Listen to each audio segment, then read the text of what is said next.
Yo, good day everyone. Ako po si Sky Ripa. Welcome to another video dito sa Man Cannot Ride.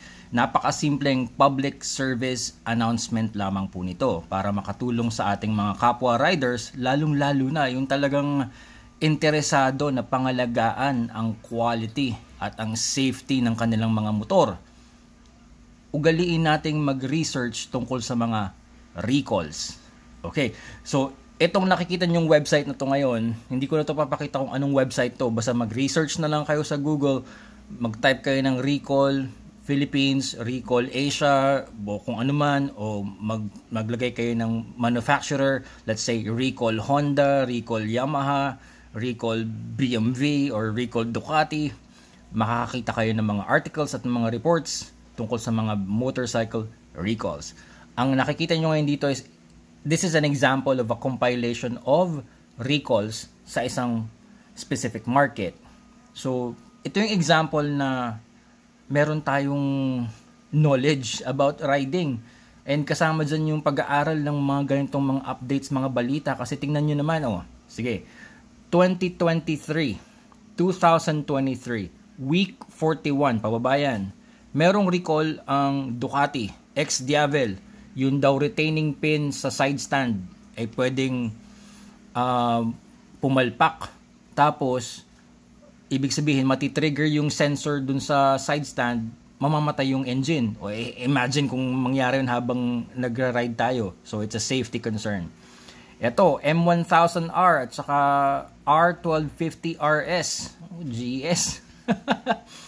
Nakalagay dito may mga production dates naman. Okay, production dates September 2022 hanggang August 2023, nakalagay, due to an incorrect coding parameter in the software, the daytime running light has insufficient brightness, increasing the risk of an accident. Ayan. Napakasimpleng mga recall, pero tama naman. Safety ano yan? Safety factor yan, yung daytime running lights. Maghanap tayo ng iba pa. Uy! Triumph.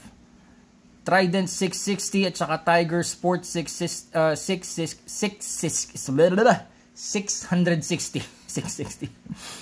Production dates, ano to? July 2020 hanggang August 2023. Uy, isang buong taon. The Electronic Control Unit or ECU may adjust the air-fuel ratio based on inaccurate data received from a sensor, which can lead to unstable idling and engine stalling. Oh, akalain nyo yun. Merong palpak na sensor at pwedeng mag-adjust yung ECU tapos magkakaroon ng hindi magandang takbo yung motor. Ito nakita ko dito.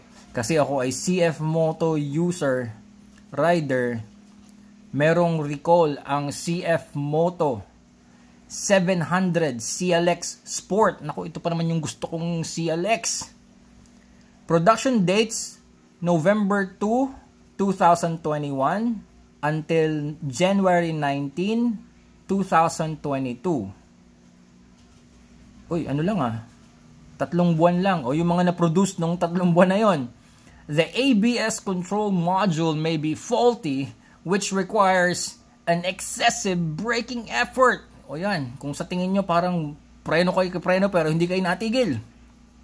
The braking distance may be increased, which can lead to accidents. O yan. O kung meron kayong 700 CLX Sport na manufacture or na produce between November 2021 and January 2022, tapos napansin nyo na parang malamya ata preno, parang pigang-piga na ako, ina-arthritis na ako sa pagpreno, hindi pa tumitigil ang motor. Yan, pwede nyong ipacheck yan kasi may nakalagay dito, pwede daw na faulty ang ABS control module. Again, napakarami nito. Dito ko lang nakita tong brand na to, Motea. Ano yung Motea? Okay, Honda, Movie, BMW. Oh, naku, ang dami sa BMW. Ducati. Sana namang Ducati. KTM, Honda. Ang dami sa Honda,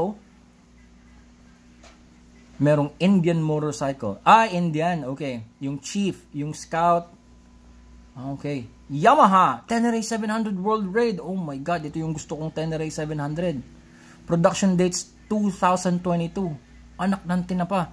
Ang lahat ng Tenere 700 World Raid na ginawa noong 2022. The right tank may leak fuel onto the road. Oh my God! Kaya pala malakas ang konsumo sa gasolina. Umiihi ang tangke. Oh, yan na naman. Oh. Ang mga GS nagkalat. GS R1250, GS Adventure, R1250 RT. Sabi ko na, kaya ayaw ko yung motor na yan eh.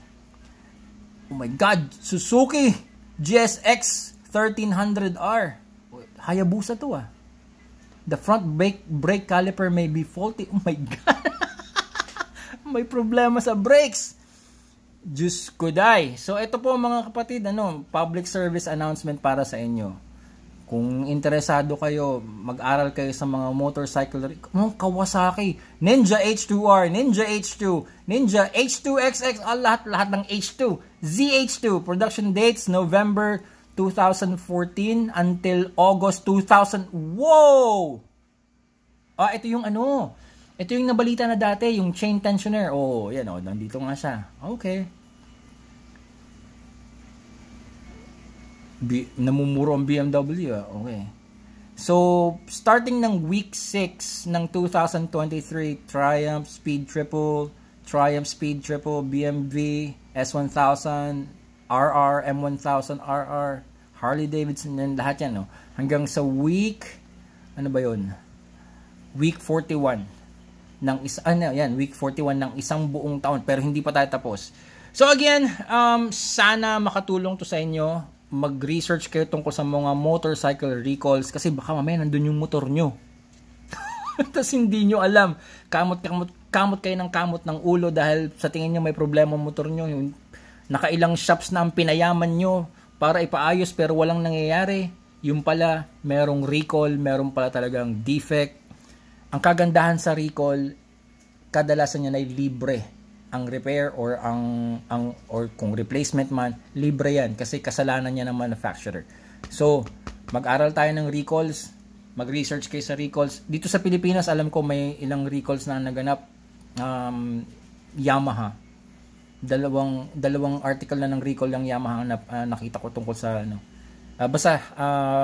Tracer tsaka XSR.